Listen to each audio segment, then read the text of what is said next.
E aí, pessoal, como é que tá? Tudo jóia? Acabou a moleza então, né? Você tá indo bem bom, nós estamos trabalhando aqui para você passar no vestibular. Então vem aqui comigo, nós vamos para a segunda aula que a gente está dando online para você. Não sei se você vai lembrar, no vídeo passado nós falamos do quê? Distribuição eletrônica, cátions e ânions e distribuição eletrônica de cátions e ânions. Então hoje a gente vai falar de tabela periódica e é legal que você tenha assistido o vídeo anterior para a gente poder fazer essa distribuiçãozinha eletrônica um pouquinho mais depressa, belezinha? Então vem comigo aqui, ó. O que nós vamos falar? Tabela periódica. Então é lógico que você já viu uma tabela periódica, né? Imagino. Mas eu fiz um esbocinho aqui para você poder lembrar. Então a tabela periódica é onde estão os elementos químicos, todos os átomos que a gente conhece hoje estão na tabela periódica, belezinha? E ela está disposta em ordem crescente de Z. Lembra o que era Z? Lembra que na primeira semana de aula nós falamos que Z era o número atômico do elemento, que ficava na partezinha de baixo? Lembrou? Então, ela está disposta em ordem crescente de Z. Então, número atômico 1, número atômico 2, 3, 4, 5, 6, 7, 8, 9, 10 e assim sucessivamente. Belezinha? Para fins de estudo, a gente divide essa tabela periódica em grupos e em períodos. Então, grupos são as colunas verticais e os períodos são as colunas horizontais. Quantos períodos tem a tabela periódica? 7. Até onde vai a distribuição eletrônica? 7. Manjou? Deu para fazer essa relação? Então, o número de linhas que tem a tabela está igualzinho à distribuição eletrônica que a gente faz. Então, 7 linhas, por isso que a distribuição vai até o 7. Então, o período vai me indicar o quê? A camada de valência desse átomo. Tá? Os grupos, a gente divide em grupos A, são os que estão na extremidade da tabela periódica, e B, que fica na parte do meio aí, né? Que a gente chama de elementos de transição. Então, quando a gente faz a distribuiçãozinha eletrônica, aquela da aula passada, o que a gente viu? Se eu parar no S ou no P, subnível mais energético, o último cara preenchido, se parar no S ou no P, a gente chama de elemento representativo. Então, ele está aqui no grupinho A da tabela periódica, beleza? Parou no S, parou no P, olha que legal, pessoal. O número de elétrons na camada de valência é o nome do grupo. Tem 1 na camada de valência? 1A. Tem 2? 2A. 6? 6A. E aí vai. Grupos B, elementos de transição. Os caras que ficam aqui, ó, nessa parte aqui e nessas duas linhazinhas de baixo que eu não coloquei, mas que você olhar aí no seu caderninho, na sua tabela, vai estar aí. Belezinha? Como é que eu sei se um elemento é de transição? Distribuição eletrônica de novo. Você vai fazer a distribuição eletrônica e vai ver se o último preenchido, subnível mais energético, for D ou for F. Beleza? Então, tabela periódica, grupos e períodos. Vou fazer uma distribuiçãozinha aqui para você. Vou fazer do elemento 35 e do elemento 26. Se eu for fazer distribuição do número atômico 35, o que vai acontecer, pessoas? Vê se você lembra aí que a gente falou no vídeo passado. S no máximo 2, no P no máximo 6, no D 10 e no F 14. Então, como é que a gente ensinou a montar o diagrama? 1 número 1, 2 números 2, 3 números 3, 4 números 4, 4 5, tudo bem? 3, 6, 2, 7. Por que eu não fiz o diagrama todo? Porque não vai precisar. Belezinha? Toda vez que o número atômico for menor do que 36, você pode parar no 4. Ó. Por isso que a minha distribuição parou no 4 nos 2. Primeira fileirinha, você põe a letrinha S em todo mundo. Segunda fileirinha, letrinha P em todo mundo, D e F. Ó, vou fazer a mesma coisa nesse aqui. Ó. Primeira fileirinha, S em todo mundo. Segunda fileirinha, P em todo mundo, D na terceira e F na quarta. Como é que é feita essa distribuição eletrônica? Se você for lá no vídeo passado, você vai lembrar que a distribuição eletrônica segue as setinhas, maneira correta de fazer esse preenchimento. Então, eu vou pôr aqui a setinha para você não errar. Ó. Falei assim para vocês, faz a primeira setinha ligando o número 2 com o número 3. As outras setinhas, a ordem dos números, ó, do 2 para o 3, do 3 para o 4, 3, 4, 5, 4, 5, 6, 4, 5, 6, 7. Então, se eu for distribuir 35 elétrons, respeitando quanto cabe em cada letrinha, como é que vai ficar? Primeira setinha, encontrei uma letrinha S, vou pôr 2. É o que cabe, ó. Segunda setinha, encontrei outra letrinha S, vou pôr 2. É o que cabe. Quanto eu já pus? 4. Quanto eu quero pôr? 35. Vou continuar. Terceira fileirinha, letrinha P que cabe? 6 e S que cabe 2. Quanto eu já pus? 12. Vou continuar, quero distribuir 35. P, 6, S, 2. Quanto eu já tenho, pessoas? Eu já tenho 20, mas eu quero distribuir 35. Ó, então, próxima setinha, opa, letra D, cabe 10.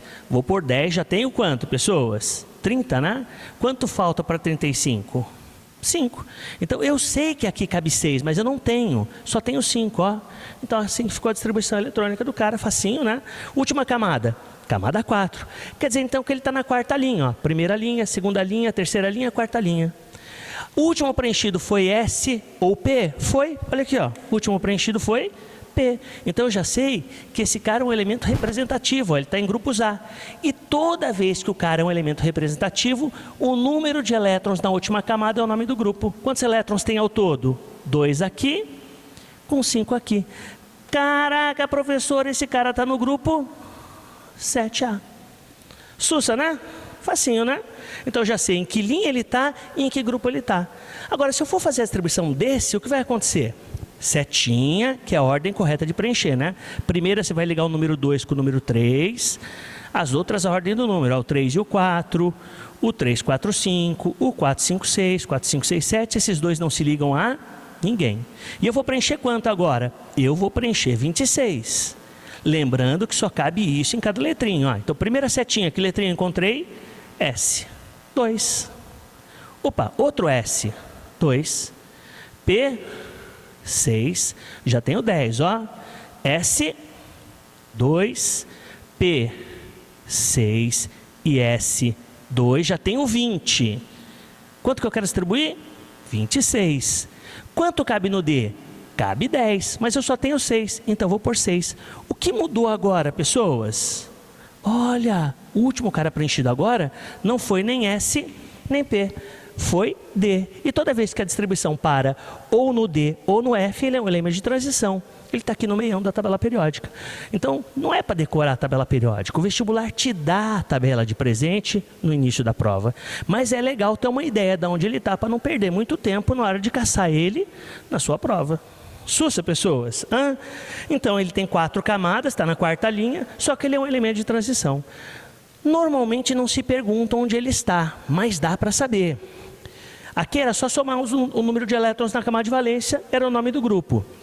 Aqui você soma o último preenchido com a camada de valência. Ó. 6 mais 2, 8. Então ele está no 8º grupo. Grupo 1, grupo 2, grupo 3, grupo 4, grupo 5, grupo 6, grupo 7, grupo 8. Ele está aqui, ó, na quarta linha, aqui, ó. Belezinha? Sussa, maravilha, pessoas.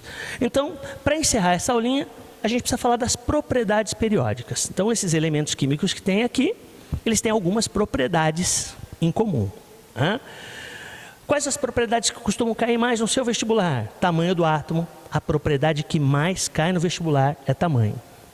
Eletronegatividade e energia de ionização. O que é tamanho de átomo, pessoal? Então, fez a distribuição eletrônica? Fiz. Quanto mais camadas ele tiver, maior. Então, se eu parar no 1, vai ter uma camada só, pequenininho. Esse aqui que eu fiz tem 4 camadas, ó. Poxa, esse é maior, né? Ele tem 4 camadas, o outro só tem uma. Então, quanto mais camadas ele tiver, maior vai ser o átomo. Professor, mas você fez 2 distribuições aqui, ó, e as 2 pararam no 4. E aí? Então, são do mesmo tamanho? Lógico que não, né, pessoas? Sempre tem que ter alguma coisinha para empipinar a nossa vida. Então, para tamanho, eu tenho 2 regras. Primeira regra, mais camadas, maior. Acabou. Segunda regra, tem o mesmo número de camadas? Quanto maior for o número atômico, menor o átomo. Muito louco isso, né, pessoal? Tem mais elétrons e fica menor. Aqui, ó. Quer dizer, então, que esse átomo aqui tem 4 camadas e esse átomo tem 4 camadas. Só que esse aqui tem 35 elétrons e esse tem 26. Quanto mais elétrons, maior o número atômico dele. Então, menor vai ser o átomo. Então, olha que coisa louca. Esse átomo aqui, ó, é um pouquinho maior do que esse aqui. Estranho, né, pessoas? Mas é isso aí, tá? Regra para tamanho. Vamos voltar na nossa tabelinha periódica, no nosso esboço ali, ó. Eletronegatividade. O que lembra o que a gente estudou até agora? Eletronegativo. Negativo, sinal de menos. Lembra que a gente falou de íons? O que era um íon? Íon é aquele cara que queria perder elétron ou ganhar elétron. O cara perdeu, ficou com um sinalzinho de mais. O cara ganhou, ficou com um sinalzinho de menos. Quem ganha elétrons, pessoas, é eletronegativo. Então, quem é o cara que mais quer receber elétrons da tabela periódica? Esse cara aqui, esse cara aqui. Por que ele quer muito receber elétrons, pessoal? Ele tem 7. Para adquirir estabilidade, o cara precisa de 8. Basta que alguém muito bonzinho dê um elétron de presente para ele e ele adquire estabilidade. Então a gente diz o quê? Que esse cara aqui quer muito receber elétrons. Então ele é muito eletronegativo. O contrário de eletronegativo, pessoal, é eletropositivo. Então o cara mais eletropositivo da tabela periódica é o último cara ali do grupo A. Ele não quer receber elétrons, porque ele é um metal. Nós vamos ver isso em ligações químicas numa próxima aula. Se ele é um metal, ele quer doar elétrons. Quem quer doar elétrons fica positivo, daí o nome eletropositivo. Então aqui eu tenho o elemento mais eletronegativo e aqui eu tenho o elemento mais eletropositivo. Beleza? E a última propriedadezinha é energia de ionização. O que vem a ser esta bagaça? É uma troca. Eu te dou energia e você me dá o seu elétron de presente. Uma troca. Bom, então vamos ver se eu entendi. O cara que é eletropositivo, ele já quer me dar o elétron dele. Você acha que ele vai cobrar caro por esse elétron? Lógico que não. Ele está louco para doar elétrons. Então, quanto de energia eu tenho que dar para ele me dar esse elétron de presente? Muito pouquinho. Então, o que a gente chegou à conclusão é que os metais, pessoas, ó aqui no nosso esboço, tudo que está aqui, é metal. Os metais, de uma maneira geral, querem doar elétrons. Então, eles têm o quê? Baixa energia de ionização. Eu não preciso pagar quase nada para ele de energia e ele já me dá o elétron dele de presente. Agora, imagine que o cara é um ametal, o cara é eletronegativo. Ele é eletronegativo porque ele quer receber elétron. Você acha que ele vai querer me dar o elétron dele, pessoas? Lógico que não, né? O que ele vai querer? Ele vai querer uma troca, ele vai querer muita energia em troca desse elétron. Então, os ametais que estão do ladinho de cada tabela periódica, eles são eletronegativos, eles têm maior energia de ionização. Eu vou ter que pagar mais caro por esse elétron. Agora, quem não quer dar elétrons de jeito nenhum, pessoas? Quem está estável. Quem está estável na tabela periódica? Gases nobres. Então, esses caras aqui, eles não querem perder elétrons. Então, a energia de ionização dele vai ser altíssima. Para ele me dar um elétron, ele vai cobrar muito caro por esse elétron. Deu para entender a ideia da energia de ionização? Então, é isso aí. Então, nessa aula, nós vimos o quê? Tabela periódica, propriedades periódicas. Aproveitamos para lembrar um pouquinho da distribuição eletrônica que a gente viu aí na aula anterior. Daqui a pouquinho a gente volta para fazer os exercícios de aula.